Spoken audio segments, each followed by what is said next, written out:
let's talk about using Holganix in golf and sustainability, and how Shannon's used it specifically on his course to hit some of these key benefits. So Shannon, can you comment on how you've used Holganix golf to reduce your fungicide applications as well as other inputs that we have listed here? Yeah, so what we do here at Broken Sound is we try to, just like Barrett had talked about, it's not a fertilizer, but we use it to try to maximize the fertility that's in the soil and make it available. So when we go out and fertilize, we actually tailor to each golf course. One golf course has a different soil. It's about 1.5 miles away from the other one. So one's on the old course where we have the tournaments on a giant sand ridge and has extremely sandy soil. And the other golf course is on an old Mecca Farm strawberry field, and the soil is very rich, and they depleted it a bunch before they built the golf course. So one golf course that has extremely sandy soil is just because of the pore space. We actually do 4 applications a year, and we do a wall-to-wall through our fertigation tanks. And then we do 3 over at the new course, which is 1.5 miles away, that has heavier soils, just because we're seeing it last in the soil longer and using the nutrients. But since we've stayed healthier, we have, over the last 5 years, I think we've been using it, we've reduced our fungicide applications by 30%. We're getting farther in between our fertility applications. And when you see the roots that we've grown over at both of the golf courses in a couple slides, you'll see why we were able to extremely reduce our irrigation.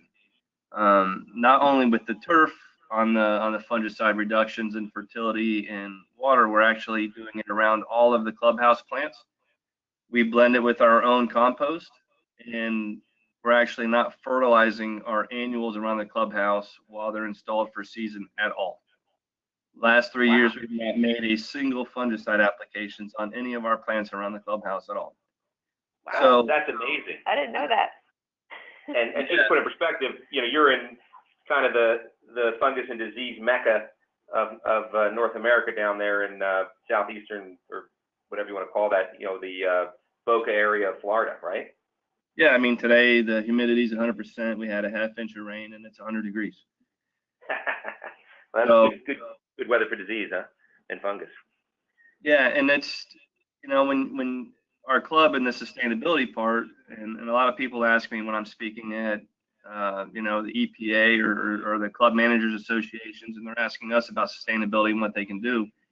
It's not always about recycling and what you take off or pay to take to the dumpster. A lot of the sustainability efforts come from just managing the plant and the turf, and not making just an application of a fungicide because we're worried about what might happen. When we're looking at the plant, seeing what the plant's telling us to do, and elongating our threshold, if you look at the savings, for example, my fungicide budget of $100,000, if I save 30%, just save me 30 grand somewhere else I can use on the golf course, including the fertility and the irrigation reduction, as in, your savings is in your energy. Down here I'm $3,000-4,000 a month per pump station and power.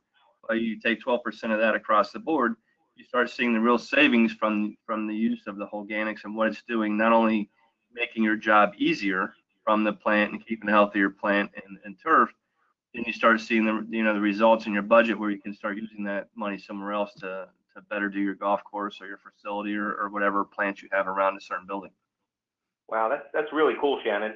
And so beyond obviously the monetary savings, the improvement in agronomics, I understand you've won a couple of awards and have been recognized, not just for using Holganix, but for all of your sustainability initiatives on the course. Can you tell us a little bit about those awards and kind of what they mean? Yeah, we were the 2016 Environmental Leaders in Golf Award. We've been kind of tagged as the leader in sustainability. We're obviously Audubon certified. We were the second in the United States to be GEO certified, which is the Golf Environmental Organization, and the first to ever be recertified. So there's a lot that goes into it. We're second in the state of Florida in recycling, only to waste management. We recycle 96% of everything on property, and that includes grass clippings. That's all the food that gets taken out of the clubhouse. We have a 53-foot in-vessel digester. We make all of our own compost.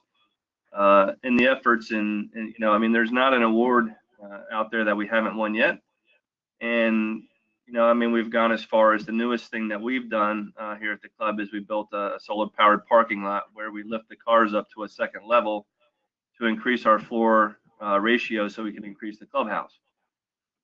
And, wow. and we're paying for all of the power for the clubhouse from the solar powered roof, which all the cars are parked underneath. So, you know, the things that we're doing here is to just, you know, make the world better so that when somebody looks at us or points their finger at us and says, you know, golf courses are bad for the environment, they put all this stuff into the watershed, there's no life out there, we can turn around and say, well, these are the efforts that we've done. We also have 24 beehives. We produce 4,000 pounds of treatment honey a year. We've only lost one beehive in the last 5 years. And you know, Holganix and making us a better place and having a higher threshold has made our plant and turf healthier, where we've had the ability to focus on these other issues and move forward with them so that we can point our fingers back at them. Hey, what a cool thing, Shannon. What a great way to lead the industry and debate the pundits that all want to, you know, kind of talk to us about the sustainability of, you know, what we do with healthy turf. I mean, it's just a great example of how, you know, our industry is exactly the opposite of what gets said sometimes, you know, down to the pollinators, and, you know, you're promoting the pollinators, you know, not negatively impacting them as sometimes we get told. So it's just awesome to see what you're doing there. And the way I look at it, Shannon, from what I hear you saying is you're using sustainability initiatives obviously to be a better steward of the environment, but it's not about spending more money in order to be more environmentally friendly. It looks to me like the way you're doing it, whether it's the solar on the roof powering the building, or reducing inputs in water, or, you know, producing your own honey and giving it to members, or producing your own compost, it's economically sustainable, not just, you know, being environmentally sustainable. If you do it right, can actually put money in your pocket. Is that fair to say based on what you're telling us? Absolutely. I mean, it comes down to us all as turf and plant managers across the board. When I saw the people that we're talking to, you know, it all comes down to the healthier our turf is, the healthier the plants are, the more they can take care of themselves, and we can focus on doing the other things that our members or customers want us to do.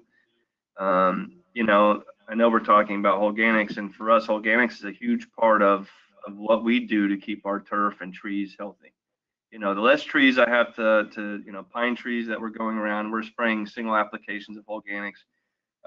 We do use the Healthy Grow infused fertilizer around a lot of our pine trees, which has helped in our pine tree decline, which in Florida is a huge issue for us on the golf courses. Cool. We make 4 applications a year just around our pine trees, specifically. With it, tees on the golf course, for example, we moved all of our greens mix from the old greens to all of our tee surfaces, which meant that we moved some of the problems and nematode issues that I had on some of the greens to those tee areas as well.